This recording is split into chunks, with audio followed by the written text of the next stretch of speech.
I'm Lynn Ambrose. I'm a research scientist at UCL based here at the Royal Free. I came here in 2011. For the last 2 years we've been working on this immune monitoring study. So we've heard a lot this morning about the shortage of donor organs, and what we would like to do with the immune monitoring study is to improve transplant outcomes by monitoring the immune system. Okay, we've also heard a lot about balance, and this is one of our challenges as well. So as everybody in this room probably knows, anyone who has a solid organ transplant will need to take immunosuppressive drugs for the rest of their lives, and it's really important to get these levels right. If there's not enough immunosuppression, then there's always a risk that the immune system will reject the graft as a foreign body. That's what it's there to do.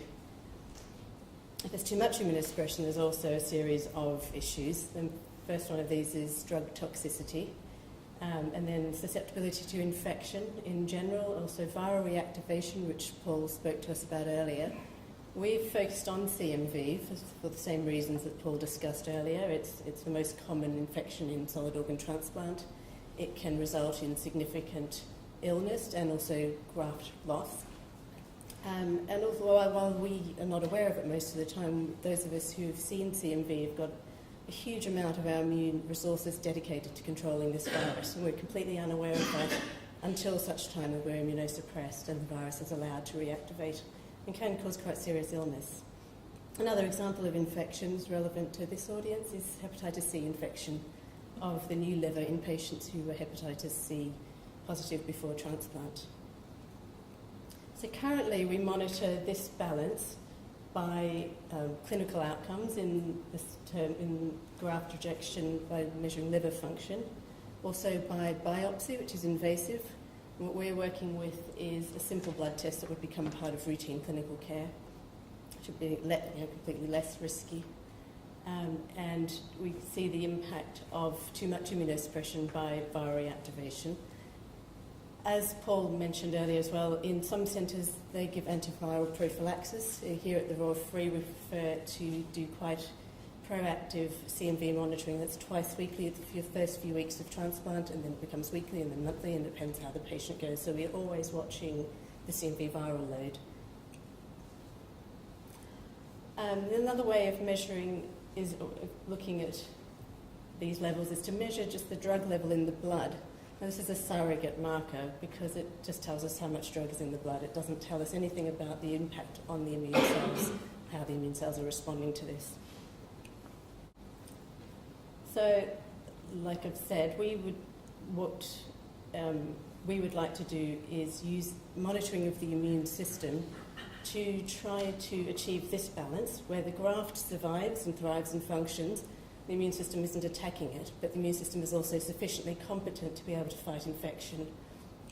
And we could use our immune monitoring assays to predict any imbalance here before the clinical symptoms arise and cause problems, and use that information to adjust the immunosuppression. So what we'd like to do, or we are doing at the moment, and we would like this to become part of NHS routine care, is monitor the immune response. We're doing it at the moment weekly and monthly in the first year of post-transplant. Use that information to predict graft rejection or viral reactivation, and use that to identify a level of immune suppression that allows the graft to stay in and to avoid being rejected while maintaining enough immunity to fight infection. This would mean it's a directly tailored individual treatment to the patient as opposed to measuring drug levels in the blood, which is an indirect measure. So if we monitored patients weekly with their normal post-transplant NHS care of a package of care, this would be directly, weekly, on time, responsive very quickly to what's happening with the patient. And we would hope to put all this together to avoid graft rejection and prevent viral reactivation. That would lead to more successful transplant outcomes. So in terms of CMV, the questions we're asking with our patients is, have they seen CMV before transplant? And we'd see that by antibodies. And can the patient respond? Did they have a response before they had immunosuppression? And then after transplant, is the viral load rising? Is there CMV reactivation? And can the patient now, with the immunosuppression, fight their virus? Can they make the same response they could make before transplant? Do we need to adjust the immunosuppression to allow them to do that? So our study designs, we take 22 mils of blood at each time point. We take it across, just across baseline, usually in the workup phase for liver transplant patients. We're also doing the study in renal transplant patients. Quite frequent, weekly for the first few months, and then monthly. This gives us an indication of the patient's sort of natural, unaffected immune response to CMV before they go on immunosuppression. And we also take these samples when the blood is being taken for normal, routine clinical bloods. So there's no extra needle prick involved for anyone participating in our study. At the moment, we've got 41 liver patients participating in our study, and about 60% of those are CMV seropositive, which fits in with the general population. This is what happens to our samples. We start off with blood from the patients. We have our secure database here, which is just internal to us. So only a few people have access, only the study team has access to this. We enter the patient's hospital number into that. That then links with their GP's address, their date of birth, other identifying factors. And it generates a study number, so that's unique to that patient. It can't ever be generated twice for different people, two different people. You can't mix up any samples, they can't be mislabeled. It also shows confidentiality, because from that point onwards, we just use the samples with that number. And anytime we need to talk about the data, we talk about it using that number. Then there's an example of one of these numbers here. Then the blood goes to the lab. The cells are separated. This white fluffy band, if you can see it here, are your immune cells. We take T cells and B cells. We take those out, we freeze them and store them in the biobank, which is upstairs here. It's a secure facility, so confidentiality is maintained, as well as the security of these liquid nitrogen containers. Those are monitored and alarmed if they ever run out of liquid nitrogen or run low. Somebody has to come in, somebody will have a beep, they'll have to come in and fill them up. So, and they're all an automatic systems, so that should never happen, but if it does, the cells will never be allowed to die. So these are very secure, confidential systems to store the cells. Then we thaw the cells and do our assays in the lab. So if you've never seen anything like this before, don't panic like my husband did when I tried to show it to him last night.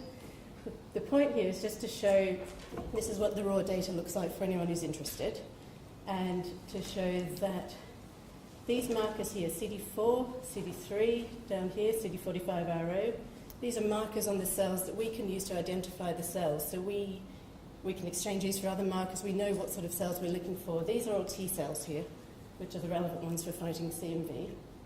This here is a marker of immune memory. So most of you will probably know the immune system has memory, and these are the cells we're looking at. And along the bottom here are just, again, other markers we look at to see if the immune system can make a response. There's 3 different types of antiviral responses that are relevant to CMV. I'm not going to go through all of these, don't worry, but just in the boxes here is a positive response. Anything over here is negative. I don't know if you can see the dots, but each cell, or each dot here is one cell making a response that we can measure. And if there's so many dots you can't see, that's because we're measuring tens of thousands of dots of cells. We can measure 100,000 cells here. So we can get a really good look at what the immune system is capable of doing and how that changes in time over a patient's post-transplant period. So just in terms of what we might expect to see, these are time points across the bottom. There's a baseline, taken at workup, the day of transplant, week 1, month 2, month 6. We might start off with something like this. This patient has 9 cells that can make an immune response to fight CMV before transplant. On the day of transplant, they've still got that because we take the blood sample before it's affected by immunosuppression. But then after the transplant, it might go down, and typically it does go down to 2, in this case 2. And 2, for a person who's got 9 here, someone who's got 2 may not be enough to fight the infection, so this person may be at risk. And as the weeks go on, they may make up, get back to their 9 cells to get their immunity back. In another patient, we might see this, the protective immune response might only need 4 cells. So it is an individual thing here. Everyone's going to have a different level, and this is what we're trying to work out. We're trying to see patterns. So this person may only need 4 cells to have a response, and they might go down to 2, and they may be at risk over here of viral reactivation. And then there are other patients like this who just make a really strong response all the way through. They're not affected by the immunosuppression. It may be that they're on less immunosuppression because they've got a better matched graft, or they may be that their starting point was so high it can come down a bit, but they've still got protection. So this is one piece of data I'm going to show you from a patient who had a renal transplant. So this person had a good response pre-transplant. These black lines here are those things I showed you before across the bottom, the things we measure to see if people have an immune response, these antiviral markers. So this person, unfortunately, had rejection day 6 after transplant. In response to that, her immunosuppression was increased to stop her rejecting the graft. And you can see that that also caused the anti-CMV response to decrease. And at the same time, this is CMV viral load came up, was allowed to come up, and the patient had a CMV episode. Was given antiviral treatment and went on to have another episode later on. So we stopped sampling here because that's all we were doing at the time for the study, but it's possible that had we been able to see, we'd been able to predict this, been able to sample at this point and see an immune response rising or either dropping in response, dropping as the viral load went up or rising, trying to fight it but failing to fight it because the viral load was still coming up. We would have been able to intervene here.